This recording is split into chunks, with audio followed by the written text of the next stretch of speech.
Episodio 1. La puerta que susurraba al rezar. Nadie sabía que existía. Ni siquiera la Madre Superiora, que llevaba 50 años caminando esos pasillos con los ojos cerrados. Pero Lia la sintió. Fue un susurro. Una vibración suave detrás del muro del pasillo norte, donde las piedras estaban más frías que el resto del convento. Cada noche, cuando pasaba por allí, algo la detenía.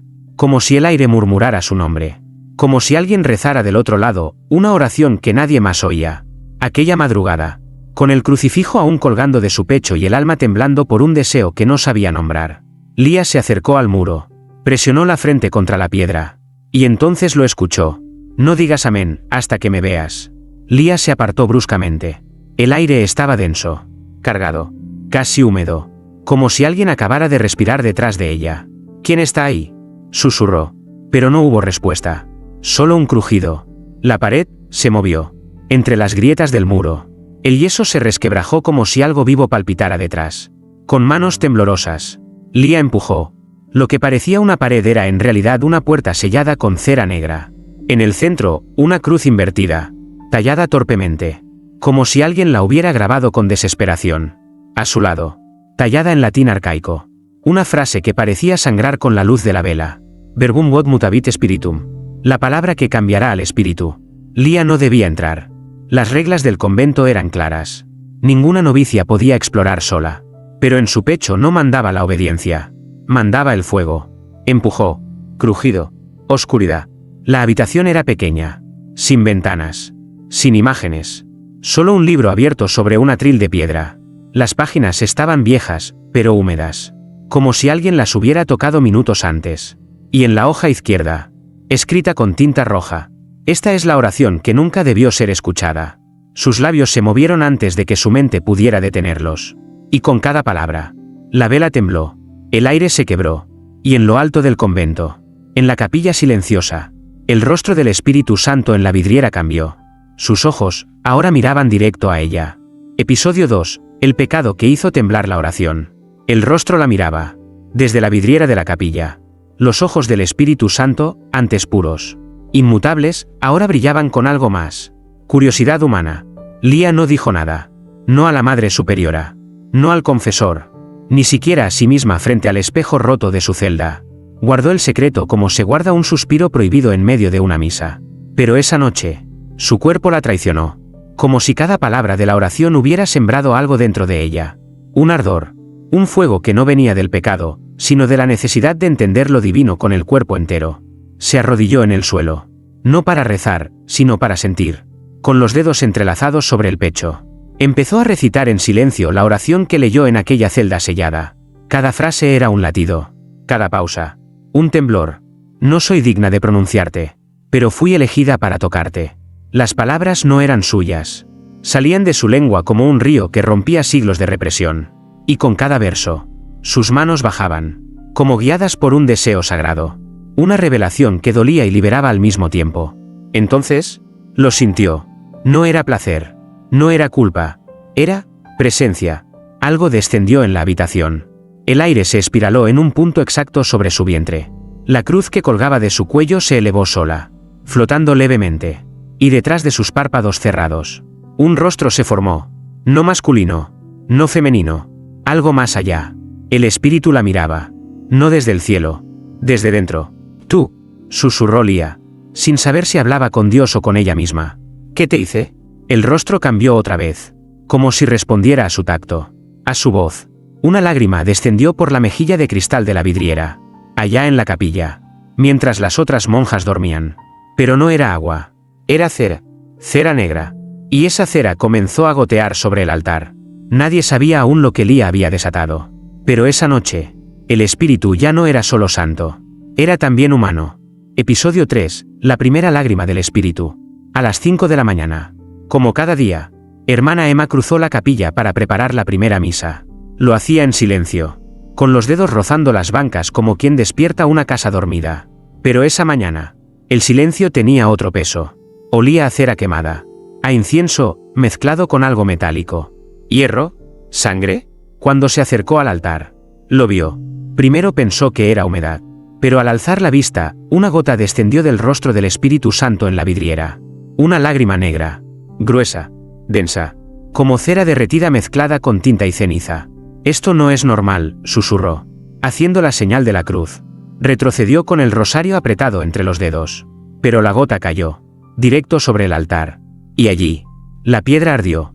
No fuego, no llama, sino un calor seco, eléctrico, que hizo temblar los candelabros y apagó 3 velas al mismo tiempo. Hermana Emma cayó de rodillas. «Señor, si esto es castigo, háblame. Si es revelación, guíame». Pero no hubo voz, solo otra lágrima. Y en el reflejo del vitral, el rostro ya no era el mismo. Los ojos del Espíritu Santo eran ahora profundos, humanos, casi tristes. Y el gesto parecía de alguien que acababa de ver algo imperdonable. En ese mismo instante, a metros bajo tierra, en la pequeña celda donde Lía escondía sus suspiros, el libro se volvió a abrir solo. Una nueva página se había revelado. Cuando el espíritu llora, no pide consuelo, pide carne. Lía no entendía, pero lo sentía. Y esa noche, cuando las campanas tocaron el Ángelus, una estatua del convento se agrietó por el centro.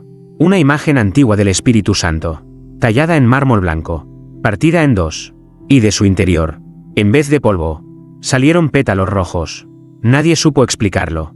Nadie, excepto Emma, que esa noche se acercó a Lía y le dijo en voz baja: «¿Qué le rezaste, hija, para que el espíritu decidiera llorar?» Lía no respondió, pero en sus labios aún temblaba la última palabra de la oración. Episodio 4. El sacerdote que vio el nuevo rostro. Lo llamaron sin decirle por qué. Solo un nombre, una ubicación y una advertencia. No lo mire directo a los ojos, si ha vuelto a cambiar. Padre Mateo Llorens no era un sacerdote común. Había servido en misiones donde el sol no salía durante meses. Había escuchado gritos en lenguas que no existían. Sobre todo, había visto algo en 1992 que le arrebató el sueño para siempre. Un rostro que descendió sobre una niña en Sicilia. Un rostro que no era del diablo, ni de Dios. Simplemente, otro. Cuando entró al convento, la atmósfera lo recibió con una vibración espesa. El silencio no era paz, era advertencia. Las monjas lo observaban desde las sombras. No hablaban. Solo lo guiaban con los ojos hasta la capilla donde, le dijeron, el espíritu había comenzado a llorar. «¿Dónde está la vidriera?», preguntó. «Ya no llora», murmuró hermana Emma. «Ahora, observa». Padre Mateo alzó la vista. Y su cuerpo se paralizó. El rostro era el mismo que vio en 1992. Los pómulos marcados. Los ojos sin tiempo. Y esa expresión, como si supiera lo que hiciste cuando tenías 11 años y te escondiste a rezar con miedo. «No con fe. No puede ser», susurró, dando un paso atrás. Pero el vitral crujió. La vidriera emitió un gemido. Y en el centro del cristal, los labios del espíritu se movieron. Apenas, pero suficientes. Susurró su nombre. «Mateo». Padre Mateo cayó de rodillas. No por devoción, por terror. Recordó la niña siciliana. Recordó la misma voz. Y recordó cómo, tras aquel encuentro, el Vaticano selló el lugar y lo obligó a firmar un voto de silencio. Ahora, estaba ocurriendo otra vez. Y esta vez, no era una niña la elegida. «¿Quién ha pronunciado la oración?», preguntó. Hermana Emma no respondió con palabras. Solo desvió la mirada hacia el claustro norte, donde Lía acababa de entrar, y donde las flores comenzaban a marchitarse a su paso. Esa noche, Padre Mateo abrió su viejo diario por primera vez en 30 años y escribió con temblor. «El rostro ha vuelto, pero esta vez, está más humano. Y más dolido». Episodio 5. La confesión que rompió el velo. La lluvia golpeaba los vitrales como si el cielo intentara entrar. El viento se colaba por las rendijas del convento, trayendo un aroma extraño. Incienso mezclado con carne mojada. Lía llevaba horas sin hablar. Desde el momento en que Padre Mateo la miró con esos ojos que parecían saber, supo que su silencio ya no protegía nada. Solo postergaba lo inevitable. Aquella tarde, hermana Emma la llamó a la antigua sala de confesiones. Pero no era la capilla habitual. Era un cuarto pequeño, sin luz, al fondo del ala vieja. Un lugar que ya no usaban desde hacía décadas. Donde el aire no había sido respirado por fe, sino por culpa. «Si algo ha tocado tu alma», le dijo Emma, sentándose frente al biombo de madera carcomida. «Déjalo salir, aunque arda». Lía tragó saliva. No sabía por dónde comenzar. «No lo busqué, madre. Él vino cuando yo ya no creía que me escuchaban». «¿Quién?». «El que lloró». Silencio. Recé algo, no sé si era oración o invocación. Estaba escrito con sangre. Era hermoso.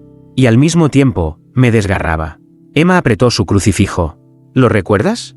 Lía asintió. Y comenzó a recitar. No me toques con el perdón. Tócame con el dolor que oculta tu rostro. En cuanto dijo la última sílaba, el biombo se partió en dos. No como si se rompiera. Como si algo invisible lo atravesara. Hermana Emma gritó. Pero no era un grito humano. Era un sonido que no pertenecía a ninguna garganta viva. Y en ese instante, su velo se encendió en llamas. Lía se lanzó para apagarlo. Pero el fuego desapareció antes de tocar la tela. Solo quedó ceniza suspendida en el aire. Y una palabra escrita en su frente. Como grabada con calor invisible. Aceptada. Emma cayó al suelo, temblando. ¿Qué ha sido eso? Lía miró sus propias manos. Temblaban. Pero no por miedo. Por plenitud. Creo que el espíritu no quiere que nos confesemos. Quiere que nos recordemos. Y afuera. La lluvia cesó. Solo una campana sonó desde la torre del convento. Una campana que nadie había tocado. Esa noche, las estatuas del claustro amanecieron cubiertas de ceniza. Y en el altar, una flor creció en plena piedra. Una flor que nadie plantó. Y que tenía espinas negras como tinta seca. Episodio 6. Cuando la oración entró en otra mujer. No todas las oraciones son para todas las bocas. Y no todas las mujeres están hechas para ser elegidas. Hermana Agatha, la más joven después de Lía, había observado en silencio. Su fe era fuerte. Sí, pero su ambición de santidad era aún más ardiente. Siempre había sentido que su pureza, su obediencia, su sacrificio, la hacían digna de una revelación. Y ahora, una novicia pecadora, temblorosa, que hablaba de rostros cambiantes y oraciones húmedas. Era la que las estatuas escuchaban. Una noche, mientras el convento dormía, Agatha se deslizó hacia el ala clausurada. Había visto a Lía salir de allí días atrás con los ojos rojos de algo que no era llanto. Era transformación. Empujó la puerta oxidada. Dentro, el libro seguía abierto, como si esperara su turno. La habitación olía a tierra mojada y sudor sagrado. Agatha se arrodilló. No tengo miedo, murmuró, abriendo el hábito sobre su pecho. No como ella. Yo no caí en el deseo. Yo soy digna. Y empezó a leer la oración. Pero la lengua le tembló. No me perdones. Transfórmame. La vela estalló.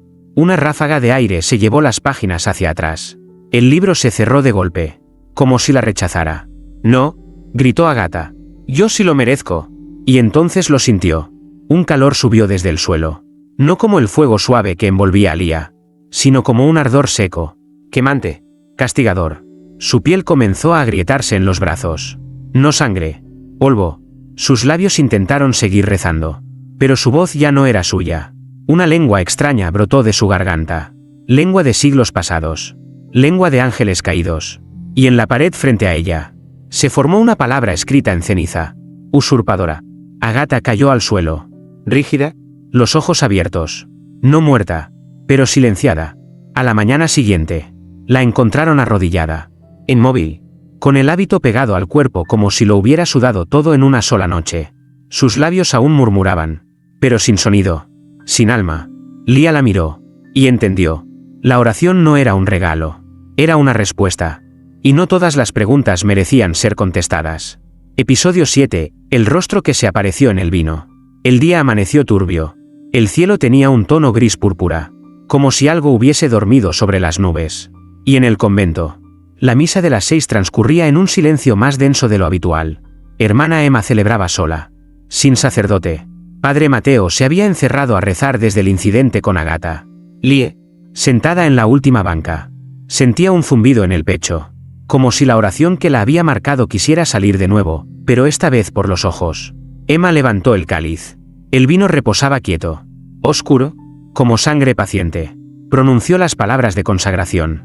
Este es el cáliz de mi sangre. Entonces lo vio. El reflejo. En la superficie del vino ya no había líquido. Había un rostro. Al principio pensó que era el suyo. Pero los rasgos eran distintos.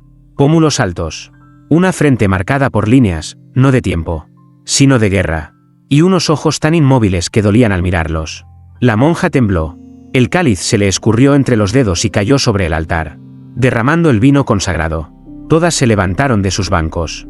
Las gotas rojas salpicaron el mármol blanco como una corona de espinas.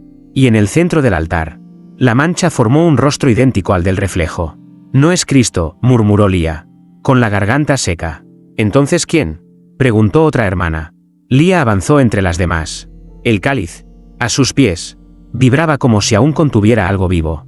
Es lo que viene, lo que se está gestando, lo que la oración está formando, dentro de nosotras. En ese instante, todas las velas de la capilla se apagaron al mismo tiempo. Pero ninguna monja gritó, solo miraban el altar, petrificadas, mientras el vino goteaba hacia el suelo y se evaporaba antes de tocarlo.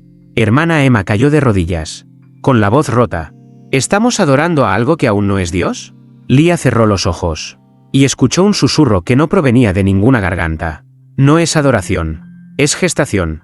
Y detrás del altar, en la vidriera, el Espíritu Santo había desaparecido. Solo quedaba el contorno vacío de un rostro, esperando ser habitado. Episodio 8. Las palabras que alteraron el cielo. El Vaticano lo sabía. No por cartas ni por informes oficiales.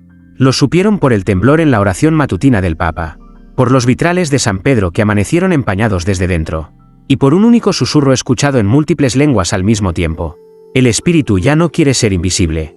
Fue entonces cuando lo enviaron.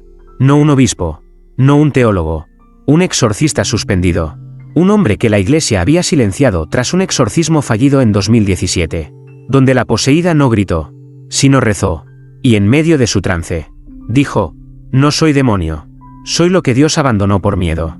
Él se llamaba Elías Soriano, y cargaba en su maleta una Biblia sin tapas, un rosario ennegrecido y un crucifijo con marcas de dientes.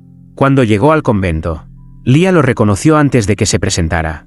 Lo había visto en una de sus visiones, pero no como Salvador, sino como testigo de un parto divino y blasfemo. ¿Quién pronunció la oración por primera vez?, preguntó Elías, sin rodeos. Yo, dijo Lía. Él la miró fijo. ¿Y qué viste? No lo vi. Me vio. Elías pidió estar a solas con el libro. Ninguna monja quiso acompañarlo a la celda sellada. Pero Lía sí. Entraron juntos. La puerta se cerró tras ellos como si el convento quisiera tragárselos. El exorcista abrió el libro con guantes de cuero. La tinta aún olía a metal. Sus ojos recorrieron los versos lentamente, hasta que llegó a una página que no estaba allí antes. El Verbo se hizo carne, y la carne quiso ser espíritu. Elías retrocedió. Se quitó el collar, tiró la Biblia al suelo, y cayó de rodillas. Esto no es humano, dijo con voz temblorosa, pero tampoco es lo que llaman demonio. Es algo que ha estado encerrado en las palabras. Y entonces lo escucharon. Un grito, no de dolor, de nacimiento. Un sonido que brotó del libro como un gemido hondo, femenino, vibrante, como si alguien estuviera saliendo del texto. Las páginas se agitaron. Las paredes sangraron grietas. Y Elías, el hombre que una vez hizo temblar a Satanás, lloró. Esto no es posesión, murmuró. Es encarnación. Episodio 9. El cuerpo donde bajó la paloma. Lía dejó de dormir. No por insomnio, ni por culpa. Era su cuerpo el que no la dejaba cerrar los ojos. Desde la noche en que Elías leyó el verso oculto, algo dentro de ella comenzó a arder. Una fiebre sin calor. Un temblor que no era enfermedad, sino gestación espiritual. Durante el día, caminaba con pasos lentos, como si cada hueso se volviera más liviano. Las monjas ya no la miraban con recelo. Ahora, la miraban con miedo. Como si su piel fuera un velo entre ellas y un misterio que no sabían si adorar o sellar de nuevo. Pero fue en la 9ª noche cuando todo cambió. Las campanas no sonaron. El cielo estaba quieto. Demasiado. Lía despertó empapada en sudor. Sus sábanas estaban frías. Pero su cuerpo irradiaba luz. Una luz tenue, plateada, que se escapaba por los poros, como un aliento sagrado contenido por siglos. Intentó moverse, pero algo la retenía en el colchón. Entonces, del techo de su celda, una paloma negra descendió. No voló, cayó en silencio, como si hubiera estado esperando siglos por ese momento. Sus alas eran de sombra, sus ojos, blancos. Y al posarse sobre el pecho de Lía, no aleteó, solo respiró con ella. Y en ese contacto, el mundo cambió. Las paredes de su celda comenzaron a latir, como si el convento tuviera un corazón escondido. Los crucifijos se giraron solos. Y en la vidriera de la capilla, lejos de allí, el espíritu reapareció, pero con rostro de mujer. Lía no gritó, no lloró, gimió, con un suspiro tan profundo que partió el silencio en dos. Y la paloma se hundió en su pecho. Desapareció como humo sagrado. En ese instante, todas las velas del convento se encendieron al mismo tiempo. Sin fuego, solo llama blanca. Las monjas salieron de sus celdas, atraídas por la luz. Encontraron a Lía de rodillas, con los brazos abiertos, los ojos cerrados y el cuerpo desnudo cubierto de símbolos escritos en su propia piel. No con tinta, con fe. Hermana Emma cayó de rodillas al verla y susurró: el espíritu ha elegido carne, pero no para hablar, para habitar. Episodio 10, la carta que el espíritu escribió con fuego. El convento no volvió a ser el mismo desde aquella noche. Las paredes ya no crujían por el frío, sino por algo que crecía desde dentro, como si la piedra estuviera aprendiendo a respirar. Las monjas hablaban en susurros, pero no por miedo a pecar, sino por miedo a ser oídas por algo más allá del oído. Lie, desde su celda, ya no respondía a ningún nombre. No comía, no dormía, solo escribía, pero no con pluma. Sus dedos se movían sobre el suelo como si bordaran signos invisibles. Y donde antes había polvo, ahora quedaban palabras en latín antiguo, que ninguna reconocía, pero todas sentían. Fue hermana Emma quien, al abrir la capilla una madrugada, lo encontró sobre el altar de mármol, rodeada de pétalos que nadie colocó. Reposaba una carta. No era de papel, era de ceniza sólida, como si el fuego hubiera aprendido a sostener forma por sí solo. Y en ella, sin tinta, sin caligrafía humana, solo una frase ardía con luz propia: yo soy el que cambia. No firmada por Dios, ni por Cristo, ni por María. Solo ese título, el que cambia. Elías Soriano, que aún permanecía en el convento, la leyó con los labios apretados. Esto no es un mensaje, es un nacimiento. La carta no se consumía. Las brasas que la rodeaban parecían protegerla en vez de amenazarla. En el aire, se percibía un aroma a tierra mojada, incienso y algo más, algo nuevo, como el olor de una palabra pronunciada por primera vez. Lía apareció en la puerta de la capilla, descalza. Sus pies no dejaban huella. Sus ojos brillaban con una calma que dolía mirar. Él ya no es solo viento, dijo. Ya no es solo paloma. Ahora quiere cuerpo, quiere gesto, quiere labios que besen, no que prediquen. Padre Mateo cayó al suelo, sus ojos llenos de lágrimas. ¿Es el fin? Lía negó suavemente. No, es el principio de algo que el cielo aún no se atreve a nombrar. Esa noche, la carta ardió por sí sola, pero el fuego no la destruyó. La transformó en una figura, una silueta ambigua, de alas abiertas y rostro múltiple, que comenzó a sangrar luz.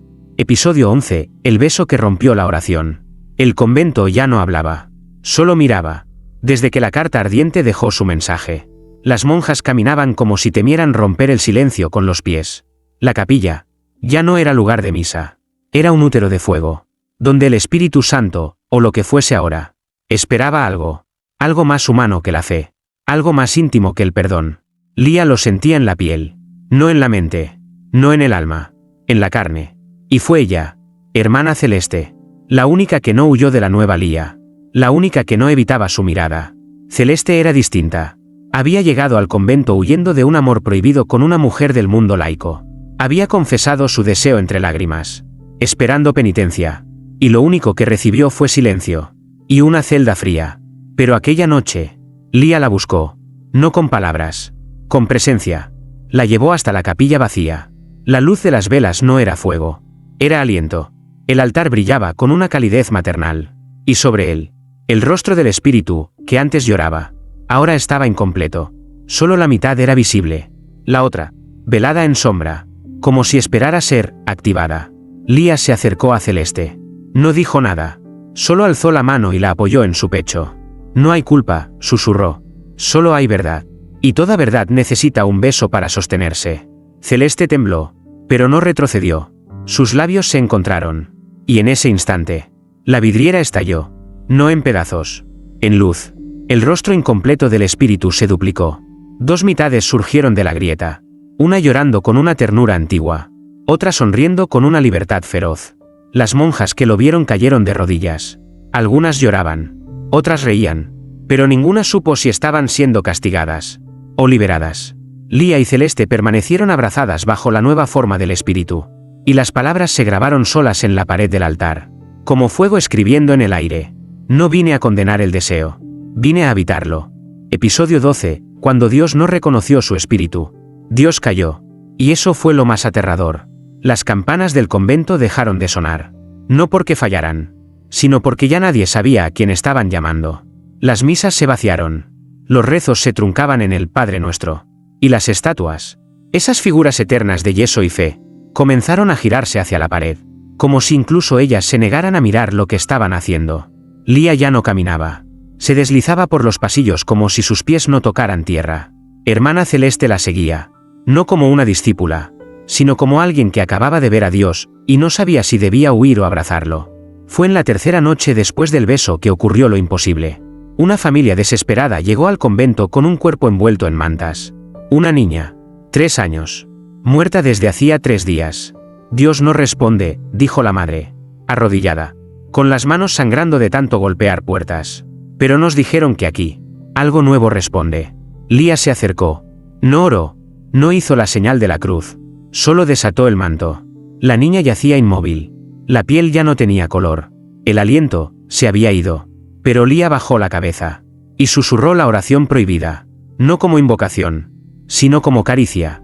Tócala, Espíritu, no con gloria, con hambre de volver a nacer. Y entonces, la niña abrió los ojos, no con un jadeo, no con llanto, sino con una sonrisa serena, antigua, como si regresara de un lugar donde Dios ya no manda. Lía retrocedió. La madre gritó. Las monjas lloraron. Pero lo más extraño no fue la resurrección. Fue lo que la niña dijo, al mirar a Lía con ojos aún encendidos de otra dimensión. Mamá. Celeste cayó de rodillas. ¿Qué está pasando? Y en la capilla, la vidriera volvió a cambiar. El rostro del espíritu ahora tenía los ojos de la niña. Y desde el cielo, según se reportó en Roma esa misma madrugada, una voz fue escuchada por el Papa en su sueño. Ya no lo reconozco, pero me sigue llamando hijo. Dios había perdido el rostro de su propio espíritu. Episodio 13, el silencio donde antes vivía la palabra. Nadie volvió a cantar. Las misas se disolvieron como humo. Las campanas colgaban mudas, como si esperaran una orden que ya no vendría. Y los salmos, antaño recitados como aliento divino, se convirtieron en ceniza bajo la lengua. El convento cayó en un silencio denso. No vacío, habitado. Una presencia invisible recorría los pasillos. No pesaba, no amenazaba, solo observaba, como si cada piedra, cada cruz, cada rincón del altar, esperara que alguien se atreviera a hablar y rompiera el pacto tácito. Pero nadie lo hacía, excepto ella. Lía ya no vivía en su celda. Dormía en el suelo frío de la capilla, sentada bajo el hueco de vidriera donde el rostro del espíritu había desaparecido por completo. Su cuerpo estaba delgado, su piel escrita con marcas que aparecían solas cada madrugada, como si su carne tradujera palabras que venían del más allá. No comía, no dormía, solo escuchaba, cada noche, al sonar la hora del antiguo Ángelus. Las puertas de la capilla se abrían solas, y las almas entraban. No eran cuerpos, no eran sombras, eran fragmentos de aquellos que murieron sin voz, niños no bautizados, mujeres excomulgadas, herejes arrojados al fuego. Todos venían, no a buscar perdón, sino nacimiento. Lía los miraba con ternura, los recibía sin juicio, y repetía una sola frase: aquí no serás juzgado por lo que creíste, sino por lo que callaste. Y uno por uno, los espectros se arrodillaban ante ella, como si reconocieran en su silencio una palabra original, más antigua que la Biblia. Hermana Emma observaba desde el umbral, con las manos apretadas en oración. ¿Qué es ella ahora?, preguntó al exorcista Elías Soriano, quien se negaba a entrar. Él no respondió, solo miró el altar y dijo, casi sin aire: no sé si es santa, o si es el lugar donde Dios decidió perderse para nacer de nuevo. Y en el techo de la capilla, escrito con luz sobre piedra, una frase apareció esa noche sin manos humanas que la trazaran. Cuando el espíritu se volvió carne, el verbo dejó de hablar, y comenzó a escuchar. Episodio 14, la misa donde nadie usó palabras. No hubo campanas, no hubo canto, ninguna monja encendió las velas, y sin embargo, todas supieron que era la última misa. No hubo invitación. Las puertas del convento se abrieron solas al amanecer.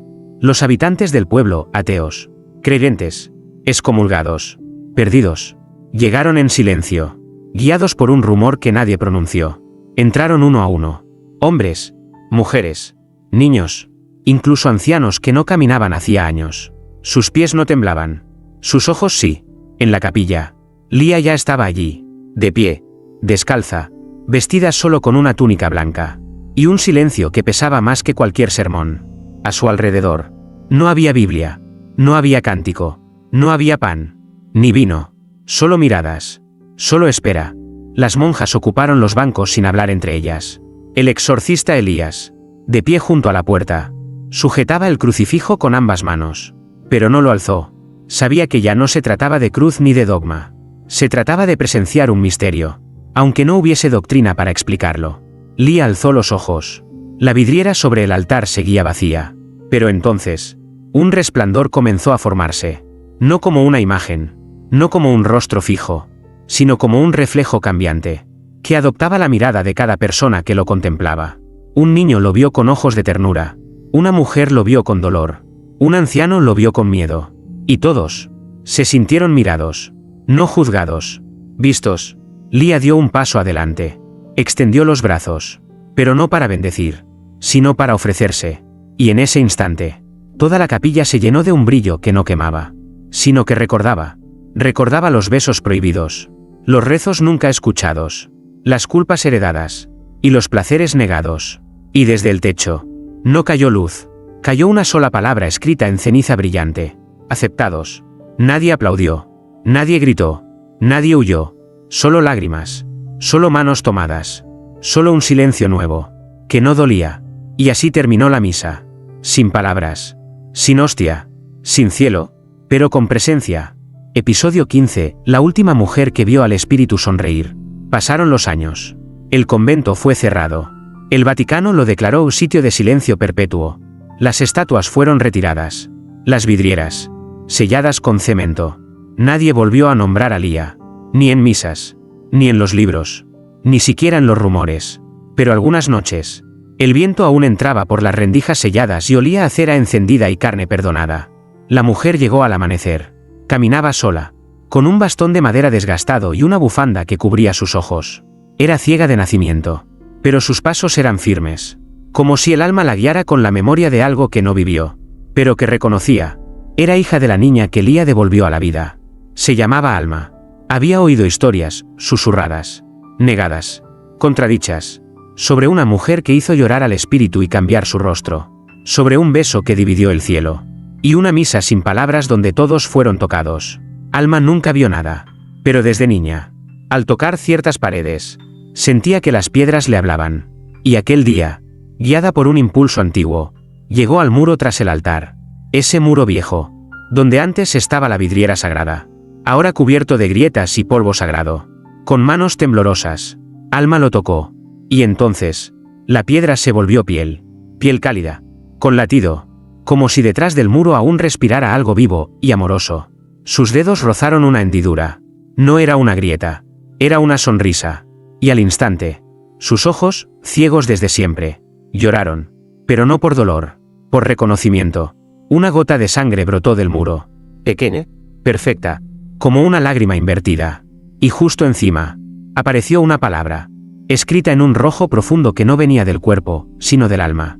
Aceptada. Alma sonrió, se arrodilló, y dijo: ahora entiendo. Madre, no rezaste para cambiar a Dios, rezaste para que Él se atreviera a cambiar contigo.